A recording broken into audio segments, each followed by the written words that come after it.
Hi అండి, నమస్తే. Welcome to our channel పాకశాల. ఈ రోజు వీడియోలో ఓవెన్ తో పని లేకుండా గోధుమ పిండితో చాక్లెట్ కుకీస్ ఎలా చేసుకోవాలో చూపిస్తున్నాను. ఇంట్లోనే చాలా ఈజీగా చేసుకోవచ్చు. చూడండి, చాలా సాఫ్ట్ గా వచ్చాయి కదా. ఒకసారి నేను చెప్పిన కొలతలతో ట్రై చేయండి, చాలా పర్ఫెక్ట్ గా వస్తాయి. ఫస్ట్ అయితే కుకీస్ ని బేక్ చేసుకోవడానికి గిన్నెని తీసుకుని ప్రీ హీట్ చేసుకుంటున్నాను. బిస్కెట్స్ ని రెడీ చేసుకునే లోపు ఇది హీట్ అవుతూ ఉంటుంది. హాఫ్ కప్పు నెయ్యి తీసుకున్నాను. కరిగించిన నెయ్యిని యూజ్ చేయకూడదు, ఇలా రూమ్ టెంపరేచర్ లో ఉన్న నెయ్యిని మాత్రమే తీసుకోవాలి. ఈ నెయ్యిని బాగా బీట్ చేసుకోవాలి. మీరు నెయ్యికి బదులు బటర్ ని కూడా తీసుకోవచ్చు.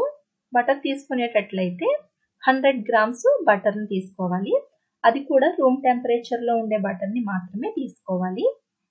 నెయ్యిని బాగా బీట్ చేసుకోవాలి. ఇలాగా ఇది బాగా బీట్ అయిన తర్వాత 3/4 కప్పు షుగర్ పౌడర్ ని యాడ్ చేసుకుంటున్నాను. షుగర్ పౌడర్ యాడ్ చేసుకున్నాక 5 మినిట్స్ బాగా బీట్ చేసుకోవాలి. స్వీట్ కొంచెం ఎక్కువ తినే వాళ్ళైతే 2 స్పూన్స్ ఎక్స్ట్రా షుగర్ పౌడర్ ని యాడ్ చేసుకోండి. నార్మల్ స్వీట్ తినే వాళ్ళకైతే ఇది సరిపోతుంది.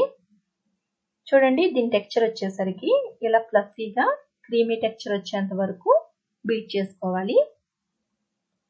ఇలా బీట్ చేసుకున్నాక 1 కప్పు గోధుమ పిండి, 1/2 కప్పు కోకో పౌడర్, కొద్దిగా సాల్ట్ కొద్దిగానే వేసుకోవాలి.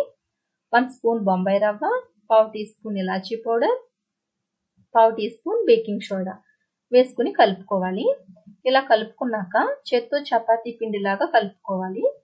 ఇలా సాఫ్ట్ గా కలుపుకోవాలి. పిండి ఒకవేళ గట్టిగా అయితే నెయ్యి యాడ్ చేసుకోండి, ఒకవేళ పలుచగా అయితే గనక గోధుమ పిండిని యాడ్ చేసుకోవచ్చు.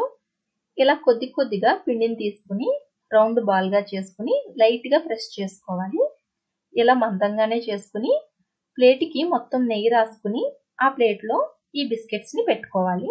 ఇలాగే అన్నింటినీ చేసుకుని నెయ్యి రాసిన ప్లేట్ లో ఈ బిస్కెట్స్ ని పెట్టుకుని పైన గార్నిష్ కోసం సన్నగా కట్ చేసిన బాదం పప్పుని తీసుకున్నాను. మీరు కావాలంటే చాకో చిప్స్ కానీ లేదంటే స్ప్రింకిల్స్ కానీ యాడ్ చేసుకోవచ్చు. సో మనం ముందుగా ప్రీ హీట్ చేసుకున్న గిన్నెలోకి స్టాండ్ ని పెట్టుకుని దానిపైన ఈ ప్లేట్ ని గిన్నెకి టచ్ అవ్వకుండా పెట్టుకుని ప్లేట్ తో క్లోజ్ చేసుకుని 2 మినిట్స్ హై ఫ్లేమ్ లో పెట్టుకుంటే కొంచెం పొంగుతాయి. 2 మినిట్స్ తర్వాత చూసుకోండి, పొంగితే గనక అప్పుడు 15 to 20 మినిట్స్ మీడియం ఫ్లేమ్ లో పెట్టుకుని బేక్ చేసుకోవాలి.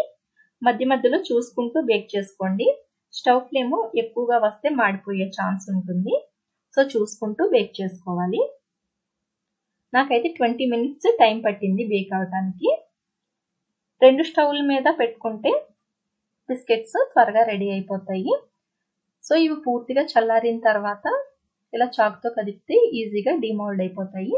వేడిగా ఉన్నప్పుడు కొంచెం సాఫ్ట్ గానే ఉంటాయి, పూర్తిగా చల్లారిన తర్వాత కొంచెం హార్డ్ అవుతాయి. చూడండి, నాకు ఎక్కడ వెనకాల మాడకుండా నీట్గా వచ్చాయి కదా. సో ఇంతేనండి, చాలా ఈజీగా బిస్కెట్స్ ని ప్రిపేర్ చేసుకోవచ్చు. సో నేను చూపించిన విధంగా నేను మీకు చెప్పిన కొలతలతో ట్రై చేయండి. ట్రై చేశాక మీ ఫీడ్బ్యాక్ ని కామెంట్ సెక్షన్ లో తెలియచేయండి. ఈ రెసిపీ నచ్చినట్లయితే లైక్ చేయండి, మీ ఫ్రెండ్స్ కి రిలేటివ్స్ కి షేర్ చేయండి. మరిన్ని రెసిపీస్ కోసం నా ఛానల్ ని సబ్స్క్రైబ్ చేయండి. అలాగే తర్వాత వచ్చే బెల్ ఐకాన్ ని క్లిక్ చేయండి. Thanks for watching.